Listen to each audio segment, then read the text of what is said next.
बिस्मिल्लाहिर्रहमानिर्रहीम। Students, ledgers and trial balance की series के हम सवालात कर रहे थे और लास्ट क्लास में हमने पीआरसी 4 के एडवांस प्रैक्टिसिंग क्वेश्चंस में से कुछ एमसीक्यूज़ डिस्कस करे थे।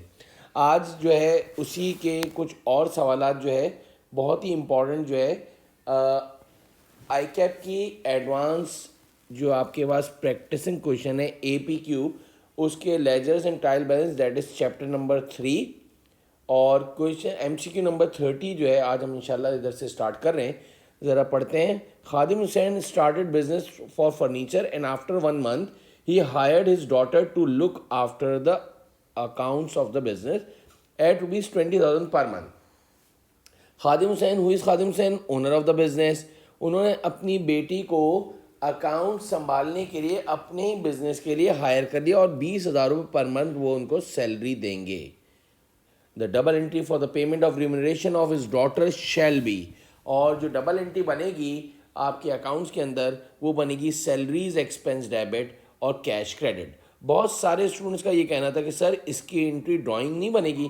बेटा ड्राइंग कैसे बनेगी? ओनर ने अपनी बेटी को एज अ अकाउंटेंट हायर करा है और जो अकाउंटेंट को सैलरी दी जा रही है तो वो कंपनी का एक्सपेंस ट्रीट किया जाएगा और it is recorded as expense, means salaries expense debit और cash credit।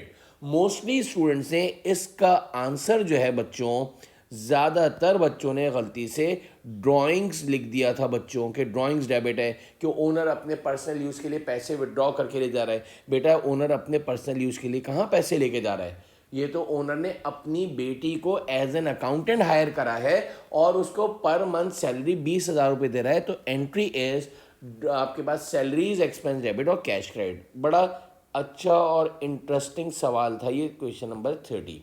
आगे बढ़ते हैं। आपके पास 31 में posting is a process of transferring the transaction from, जो पोस्टिंग प्रोसेस है आपका वो किसका प्रोसेस है? ट्रांसफरिंग द ट्रांजैक्शन फ्रॉम, याद रखिएगा, books of primary to ledgers के अंदर। इसका आंसर आपके पास ए है। Alpha is the right answer बच्चों। इसके बाद अगर हम 32 पे जाते हैं कि 32 का आंसर क्या है, तो एमसीक्यू नंबर 32 अच्छा एमसीक्यू है ये भी। Bank account for Jamil and co show a total of debit side of 12450 and total on credit side is 14250। यानी कि बैंक अकाउंट का जो फॉरन से you have to prepare a bank account, और बच्चों बैंक अकाउंट के अंदर जो आपके पास डेबिट साइड आ रही है उसका टोटल आ रहा है आपके पास 12450, वाइल जो क्रेडिट साइड है उसका टोटल आ रहा है 14250। इट मीन्स आपकी जो क्रेडिट साइड है वो बड़ी साइड है और डेबिट साइड जो है कम है। मतलब कि आपने पैसे ज़्यादा विड्रॉ कर दिए हैं डिपॉजिट से ज़्यादा। यानी 14,250 जो है बड़ी साइड है। 14,250 में से आपने 12,450 को माइनस करा तो आपके पास 1,800 जो है बैलेंस सीडी और जो कि क्लोजिंग बैलेंस बनेगा 1,800। और ये हमेशा याद रखना ये ओवरड्रॉन कहलाता है। अगर बैंक अकाउंट का बैलेंस, याद रखना बच्चों, अगर बैंक अकाउंट का बैलेंस क्रेडिट साइड पर आए बच्चों तो वो हमेशा ओवरड्रॉन यानी कि ओवरड्राफ्ट ट्रीट किया जाता है। तो आंसर जो है एमसीक्यू नंबर 32 का सी चार्ली हो गया, क्योंकि वो बैंक ओवरड्राफ्ट कहलाएगा और वो करंट लाइबिलिटी में रिकॉर्ड किया जाएगा। बैंक ओवरड्राफ्ट की नेचर करंट लाइबिलिटी होती है और वो लाइबिलिटी सेक्शन में जो है करंट लाइबिलिटी में लिखा जाता है। एमसीक्यू नंबर 33 को ज़रा देख लेते हैं। Which of the following statement is or are correct? T account format of ledger are balance periodically, जो एक at the end of the month में अगर जब आप जो है टी अकाउंट को बैलेंस करते हैं तो वो टी अकाउंट को हम जो है पीरियोडिकली जो है बैलेंस करते हैं बच्चों, याद रखिएगा। Running balance account format of ledger are balance after each transaction, पहले भी हम डिस्कस कर चुके हैं। आपके पास एक स्टैंडर्ड फॉर्म होती है, एक आपके पास सेल्फ बैलेंसिंग फॉर्म होती है और एक टी फॉर्म होती है। तो याद रखिएगा टी अकाउंट जो टी फॉर्म है वो उसमें एक ख़ास पीरियड के बाद हम जो है अकाउंट को बैलेंस करते हैं। रनिंग बैलेंस अकाउंट के अंदर हम ईच ट्रांजैक्शन के बाद जो है अकाउंट को बैलेंस किया जाता है। तो इसका राइट आंसर जो है आपके पास ये सी और डी में जो ऑप्शन लिखा है वो आपका सही है। और T account format of ledger are balance after each transaction, गलत, याद रखिएगा। ईच ट्रांजेक्शन के बाद सेल्फ बैलेंसिंग फॉर्म में किया जाता है। Running balance account format ledger are balance periodically, गलत, दोनों चीज़ें ऑपोजिट लिख दी हैं। 34 पर आते हैं, MCQ number 34, which of the following item would not appear on the same side of the trial balance. कौन सी ऐसी चीज़ें हैं जो दोनों सेम साइड पर नहीं आते। याद रखिएगा, कैरेज आउटवर्ड जो है ये आप परचेज, कैरेज आउटवर्ड यानी कि आपके पास ट्रांसपोर्टेशन आउटवर्ड का दूसरा नाम है, और रिटर्न आउटवर्ड। रिटर्न आउटवर्ड याद रखिएगा परचेज रिटर्न को कहा जाता है। परचेज रिटर्न का दूसरा नाम रिटर्न आउटवर्ड है।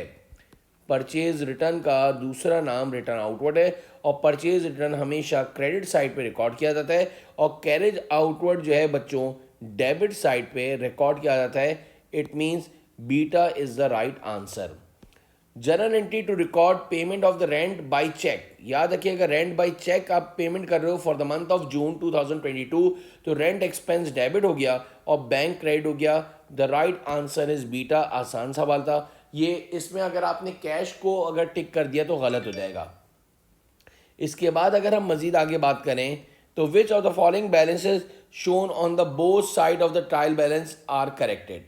यानी कि कौन से जो है डेबिट में और क्रेडिट में कौन से सही आते हैं। फर्नीचर है, कैश है, अक्रूड एक्सपेंसेस याद रखिएगा लाइबिलिटी है, जो डेबिट साइड पे नहीं आता वो क्रेडिट साइड पे आता है, तो ये गलत हो गया। सैलरीज है, फर्नीचर है, कैश है, ये डेबिट साइड पे आता है। Furniture, salaries, cash, accrued income, income receivable भी है, और ये सब भी डेबिट साइड पर आते हैं। Salaries, drawing, loan to friend, loan to friend है, लोन फ्रॉम फ्रेंड नहीं है, तो ये भी सारे डेबिट साइड पर आते हैं, यानी एसेट ही है। क्रेडिट साइड पे देख ले तो कैपिटल और बैंक लोन आता है, लेकिन ए ऑप्शन इसलिए नहीं हो सकता कि इधर गलत हो गया था। बैंक लोन और अक्रूड इनकम, इनकम रिसीवेबल को अक्रूड इनकम कहते हैं, तो ये एसेट होता है, ये गलत है। अच्छा सवाल है बच्चों।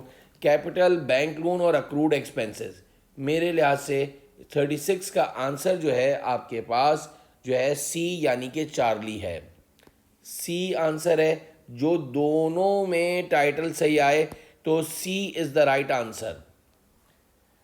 फर्नीचर भी एसेट है, सैलरीज एक्सपेंस जो है एक्सपेंस है, कैश और अक्रूड इनकम, इनकम रिसीवेबल को कहा जाता है। इसके बाद अगर आप देखो तो एमसीक्यू नंबर 37 पहले भी हमने करा था। Opening balance of bank account with 6200 overdrawn, तो हमने ओपनिंग बैलेंस को क्रेडिट साइड पे लिख दिया। During the month cheque of 9300 was receive, तो आपने बैंक को डेबिट करा और अकाउंट रिसीवेबल को क्रेडिट कर दिया, तो बैंक को आपने डेबिट में लिख दिया। Cheque paid to supplier, account payable debit और बैंक क्रेडिट, डबल एंट्री बना लिया करो, कभी गलती नहीं होगी। तो बैंक क्रेडिट में आपने 2400 डाल दिया, रेफरेंस में अकाउंट पेएबल लिख दिया। Cheque of 2300 deposit into bank was dishonoured, dishonoured cheque की एंट्री बनती है अकाउंट रिसीवेबल डेबिट और बैंक क्रेडिट, तो आपने बैंक को क्रेडिट कर दिया और रेफरेंस में नाम लिखा account receivable. Cash is withdrawn from bank, bank से पैसे निकाले हैं तो कैश डेबिट और बैंक क्रेडिट, तो आपने ये 500 रुपये जो है क्रेडिट साइड पे लिख दिए। अब आपने टोटल करा तो आपके पास क्रेडिट साइड बड़ी आ रही थी 11,400, 11,400 में से 9,300 माइनस करा, 2100 ओवरड्रॉन इसका आंसर आ रहा था। होपफुली ये आपको एमसीक्यू नंबर 31 से 30th से हमने स्टार्ट करे थे और अल्हम्दुलिल्लाह ये 37 तक हमने कंप्लीट कर लिया है। नेक्स्ट वीडियो में इससे आगे बात करेंगे। Thank you.